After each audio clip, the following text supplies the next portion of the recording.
Hey everybody, it is Killaborn back. I am here to do another unboxing or walkthrough of another tarot deck. This is actually a tarot deck, uh, not an oracle. So this is the Nicoletta Ceccoli, that's what I'm going to call it, tarot, and we've kindly named it the Creepy Girl deck in our group because that's just kind of what we feel as it being. Now, this one is a little different when it comes to the cards themselves. This is one of those that you have to know what the card is by number as far as the majors.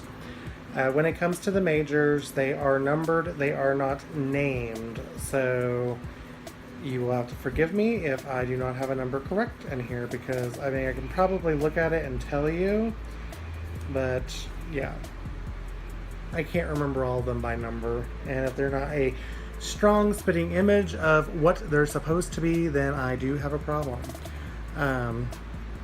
Okay, so the first one we're looking at, this is the Fool.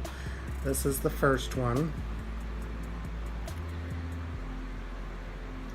Very cute, kind of whimsical looking Fool. Here is the Magician.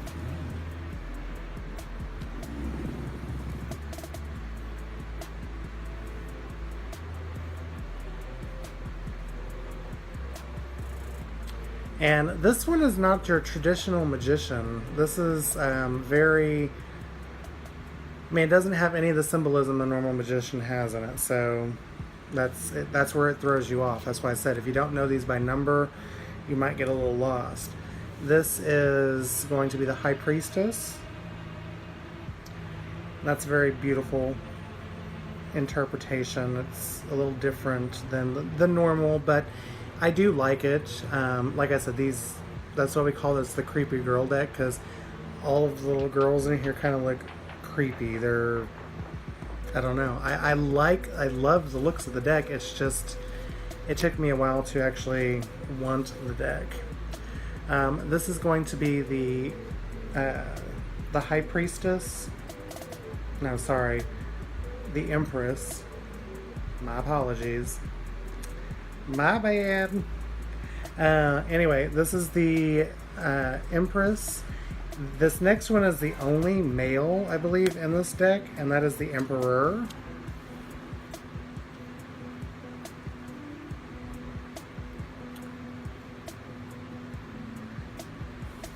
Then we have I believe, the Hierophant. Yeah, that's the Hierophant. This next one, I honestly couldn't tell you without looking. It's the 5th card. Yeah. This is where I start to get into that part where I don't really know the real actual card as to what it is by number. And luckily, that's why I read into it. Intuitive readings versus by exactly what it is. As card number 7. I should know these by now as long as I've been reading, but yeah. This is the next one. Card number 8.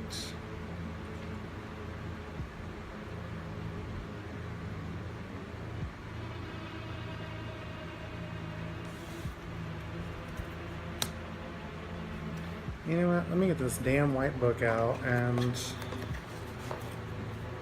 because this is just irritating me.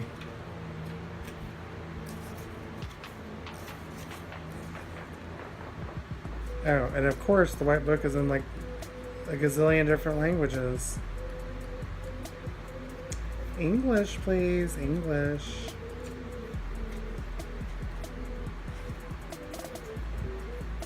Here we go. This was Justice. That's what that was. God, I should know that, because Justice and, yeah. 8 and 11 get switched a lot. Justice and Strength. Okay, so then here we have the Hermit. I do recognize that one by the light.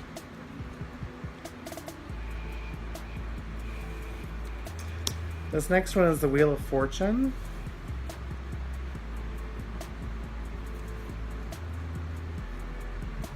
No, yeah, that's Wheel of Fortune. And then we have the Strength card,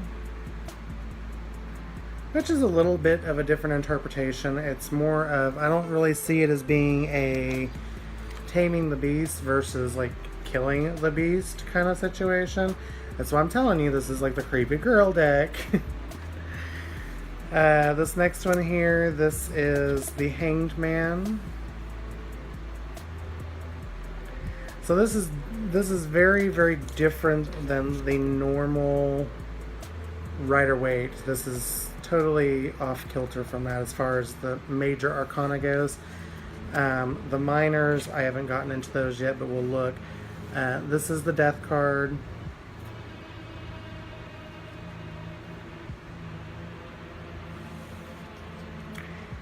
And then we have Temperance.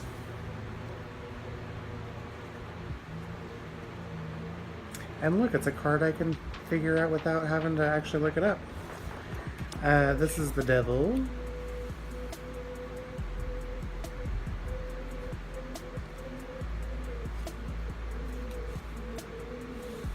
Then we have the Tower. Now, whenever I'm going through these, I'm going to go through all of the major arcana.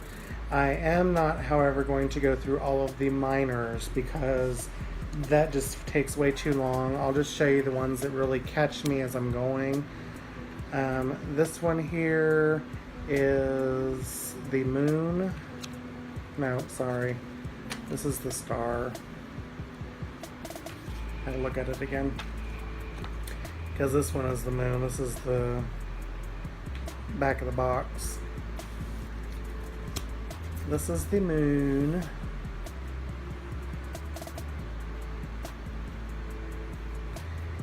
And see this one here, this one's different also. This is the Sun. This one you really wouldn't pick up as being the Sun because it's really a dark card. So I don't really know why it's portrayed other than she's like this beehive, and I don't know. It's just a different interpretation of it. And here's Judgment, the middle of the maze.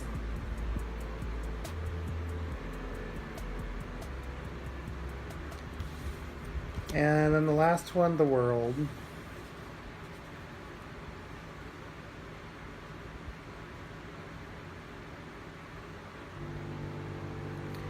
Okay, so now we're going to kind of flip through the minors, and I'm going to show you a few of them that I find intriguing.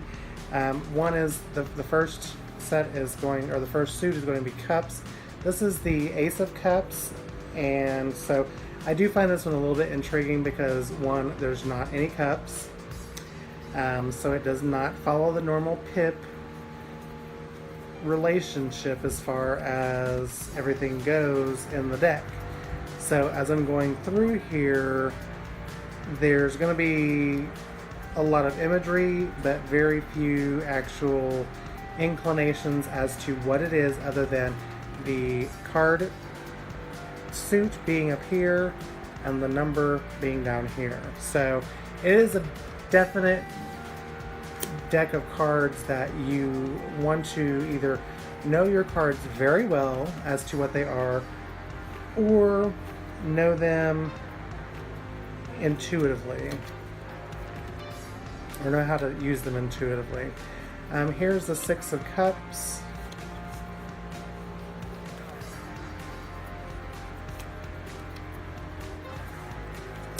Here's the Queen of Cups.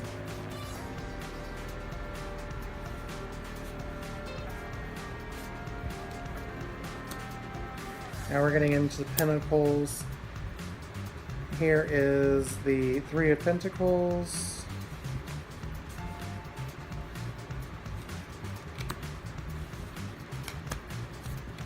The Seven of Pentacles. But I do like, and for those of you that's watched me for a while, you know I like the creepy factor, so yeah. Here is the Nine of Pentacles.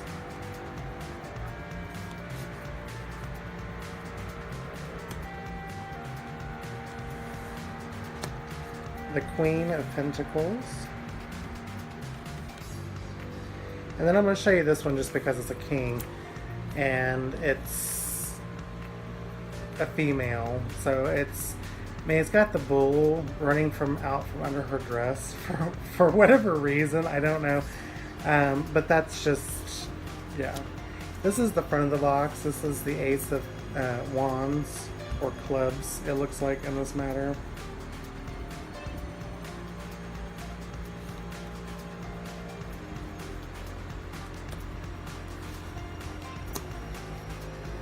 Here's the Four.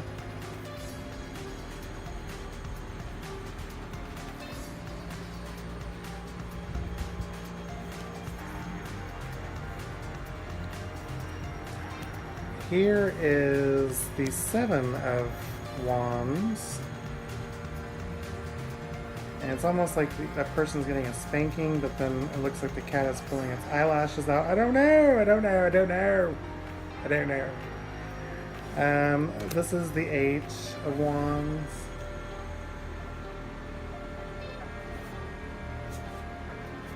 Ooh, I do like this one. This is the Knight of Wands. And then see, here comes the King. This is the King again.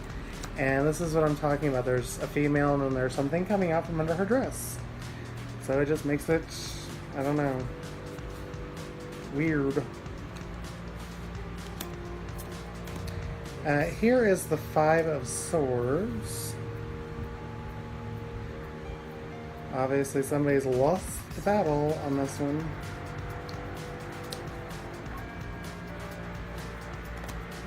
Here's the Eight of Swords.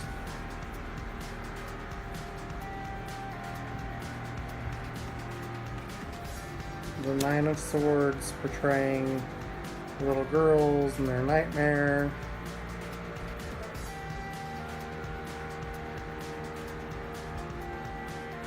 And then we have the Ten of Swords, which she's made into a cake, and they're cutting into the cake, and the cake is spilling out. So I don't know how I really feel about that either.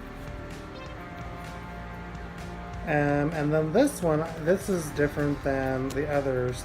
It does still have an animal in it. Here's the King of Swords. The animal is back here. It's a horse, but it's almost like she's writing this book or trying to write this book and cannot continue the book for whatever reason. And yeah. But anyway, this is definitely a deck that I will have to work with to see how it works with me. Again, this is the Nicoletta Ceccoli deck. And yeah, so if you've used it and want to let me know how it works for you, let me know down below. If you have any good spreads that work really well with it, let me know that as well so that I can try those out. Otherwise, you will probably see me at one point or another doing a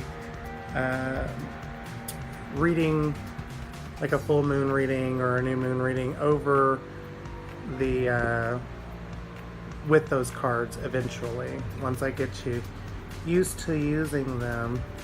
But anyway, that was my little review of that deck, or my walkthrough of that deck. Please feel free to ask me any questions if you need anything scanned in or want to see something closer. More than welcome to do that, or more happy than welcome, but more than happy to do that for you. But yeah, I will see you all on the next video. Thank you so much for watching, and many blessings to you all. Have a great week or weekend, whichever it is when you're seeing this, and I shall see you on the next one. Many blessings. Bye, guys.